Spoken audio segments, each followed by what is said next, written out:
और इस पर चर्चा के लिए हमारे साथ दो खास मेहमान जुड़ रहे हैं। संदीप बरसाइया हैं, इसी सोसाइटी के निवासी हैं, और दिक्षु सी कुकरेजा हैं, आर्किटेक्ट हैं।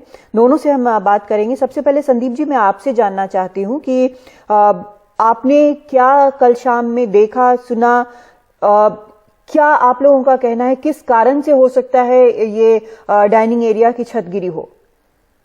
शाम को इस 6th फ्लोर पर, डी टावर के 6th फ्लोर पर कंस्ट्रक्शन एक्टिविटी चल रही थी। डाइनिंग एरिया के लेंटर को रिपेयर किया जा रहा था। रिपेयर के दौरान ही उसमें कुछ क्रैक्स आए और वो 6th फ्लोर का जो ड्राइंग एरिया का लेंटर था वो fell down, like 5th floor पर आ गया, 5th से 4th पे आया और वो सेटल डाउन हुआ 1st फ्लोर पर आके। तो 1st फ्लोर पर आके मिस्टर अरुण और उनकी वाइफ थे, तो वो उसके अंदर दब गए। अरुण जी को रेस्क्यू कर लिया गया है, उनकी वाइफ की डेथ हो गई है। और एक 2nd फ्लोर पर लेडी थी, उनको भी रेस्क्यू किया, लेकिन उनकी भी डेथ हो गई है। टोटल 2 कैजुअलिटी हो गई हमारे यहाँ। और एक अरुण जी है जो IAS ऑफिसर है, उनको बचा लिया गया है। NDRF ने काफी अच्छा काम किया है। बेसिकली देखिए क्या है कि हम लोगों ने आज से जुलाई के महीने में भी एक जगह पे एच टावर में भी एक छोटी सी घटना हुई थी। उसकी हम लोगों ने पुलिस में FIR करने की कोशिश करी, लेकिन पुलिस ने कहा हमारा काम नहीं है।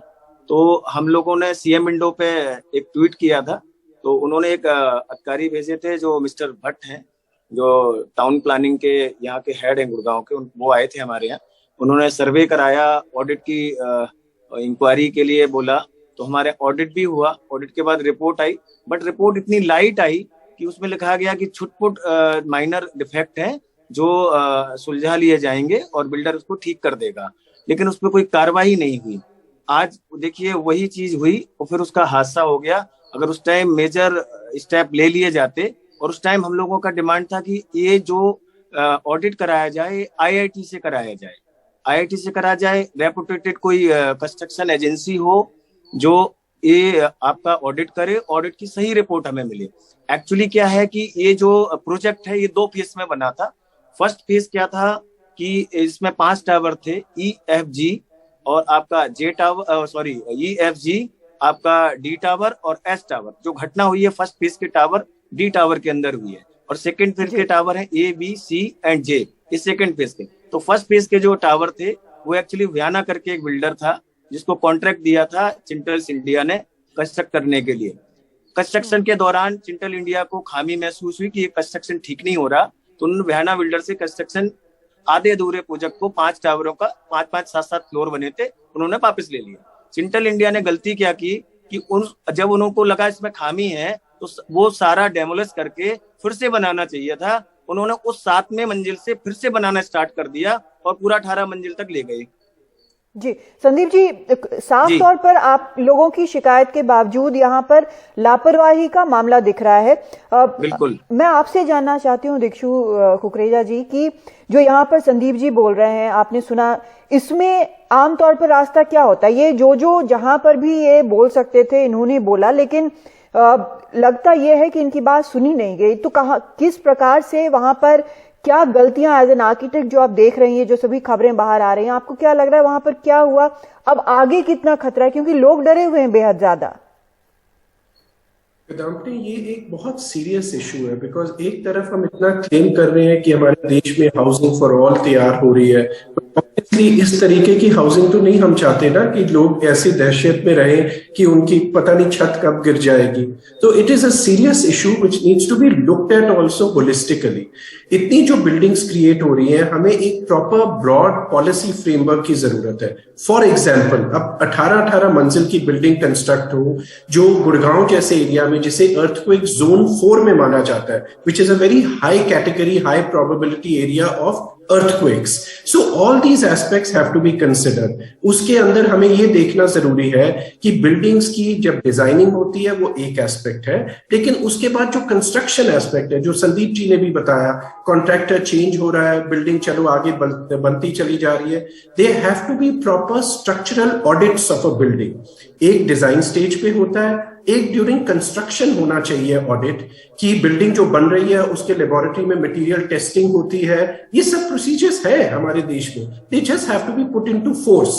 और तीसरी चीज है, जब बन के तैयार हो जाती है तब भी उसकी प्रॉपर ऑडिटिंग होनी चाहिए before it is declared fit for occupancy.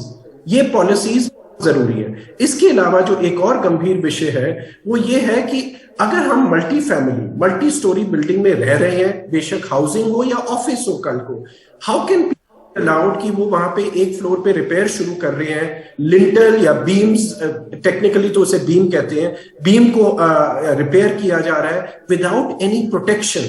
अगर रिपेयर हो रहा है तो वो एलिमेंट गिर भी सकता है जैसा यहाँ पे हुआ है। अगर उसके नीचे स्कैफोल्डिंग करी होती, स्कैफोल्डिंग का मतलब एक प्रोटेक्शन रखी होती, तो वो गिर के उस प्रोटेक्शन पे रुक जाता, उसी लेवल पे इम्पैक्ट ही ना होता उसका। इस तरीके के मेजर्स कि भी आप क्या रिपेयर करने जा रहे हैं, उसकी कोई परमिशन ली गई है अथॉरिटी से, वहां की जो लोकल रेजिडेंट एसोसिएशन है या किसी इंजीनियर की है कि किस तरीके की रिपेयर होगी। बिल्कुल, कई सवाल उठ रहे हैं। संदीप यहाँ पर कुछ ऐड करना चाहते हैं। जी संदीप, बिल्कुल संक्षिप्त में बोलिएगा, वक्त हमारे पास कम हो रहा है। अभी सर की बात मैंने सुनी, आप सही कह रहे हैं। 6th फ्लोर पर जो लेंटर का रिपेयरिंग का काम कर रहे थे उसके नीचे कोई शटरिंग नहीं थी, कोई सपोर्ट नहीं था। वो पुराने लेंटर के ऊपर नया लेंटर डाल रहे थे। पुराने लेंटर को इन्होंने हाफ रफ किया, उसको उसके ऊपर लेंटर डाला, वो पुराना लेंटर लोड नहीं ले पाया, वो नीचे आ गया। इन्होंने कोई शटरिंग नहीं की हुई थी, इसलिए ये हादसा हुआ है। दीक्षित जी, एक बहुत संक्षिप्त में आपसे एक सलाह चाहेंगे हम, क्योंकि लोग बहुत डरे हुए हैं। दूसरी चीज यह है कि भारत में जब कोई घर खरीदता है तो अपनी कमाई का बहुत बड़ा हिस्सा, कई बार जिंदगी भर की कमाई उसमें लगती है। तो ऑप्शंस क्या है? एक तो सेफ्टी ऑप्शन अब क्या है इस सोसाइटी के लोगों के पास, और बाकी और कहीं भी जहां पर इस तरह से लोगों को संदेह हो। दूसरा कि पैसों का क्या होगा जो कमाई उसमें लोगों की लगी हुई है। नहीं, ये बहुत अहम सवाल है आपके, क्योंकि लाइफ लॉन्ग अर्निंग्स लोगों की लगी हुई है। कई जगह तो उनको मकान ही नहीं मिलते, और मकान मिलते हैं तो इस तरीके के मिलते हैं। तो ये तो एक सीरियस रिव्यू चाहिए from the government, from the policy, from the agencies, they have to decide. But मेरे हिसाब से अभी ये बहुत जरूरी है कि इस प्रोजेक्ट की जो इन्होंने हिस्ट्री बताई है संदीप जी ने, it is absolutely Paramount importance की इसके यहाँ पे स्ट्रक्चरल ऑडिटिंग और serious structural auditing from a reputed agency like IIT should be carried out। उससे पहले building should be not declared safe for habitation, और तब तक जो डिस्प्लेस किया जाएगा, which is very very unfortunate, पास ही में कहीं उनके लिए प्रोविजन करनी चाहिए। और वो डिस्प्लेसमेंट कॉस्ट ऑब्वियसली ये एंड यूजर्स के ऊपर तो नहीं आनी चाहिए ना। This is something which the person who has developed this project, ये उसी की रिस्पॉन्सिबिलिटी बन जाती है, स्पेशली बिकॉज ये बिल्डिंग तो अभी अंडर वारंटीज एंड गारंटीज है। अगर 4 साल पुराना कॉम्प्लेक्स है तो इसमें रेजिडेंट्स की तो कोई गलती नहीं है ना कि वो यहाँ शिफ्ट कर बैठे हैं। तो रेजिडेंट्स की कोई गलती नहीं है, और उम्मीद करते हैं कि रेजिडेंट्स बाकी सुरक्षित होंगे, और जो कदम उठाए जाने चाहिए, जो अधिकारी हैं, जो नेता हैं, जो सभी इसमें शामिल हैं, वो कदम उठाएंगे, और उम्मीद करते हैं कि सभी सुरक्षित रहेंगे। आपका बहुत शुक्रिया दीक्षित जी, और संदीप जी आपका भी बहुत शुक्रिया। आप सभी सेफ रहें, ये सबसे बड़ी चीज है। और निश्चित तौर पर लोग डर गए हैं, इस तरह की चीज हुई है, लेकिन जो नियम कायदे कानून है उनको जब तक उनका पालन नहीं किया जाएगा इस तरह की घटनाएं होती रहेंगी। इसमें मकान खरीदने वालों की गलती नहीं है, लेकिन नजर रखनी होगी जो मकान बना रहे हैं बिल्डर, या फिर जिस तरह से इसको बनाया जा रहा है उस पर, ये बेहद जरूरी है।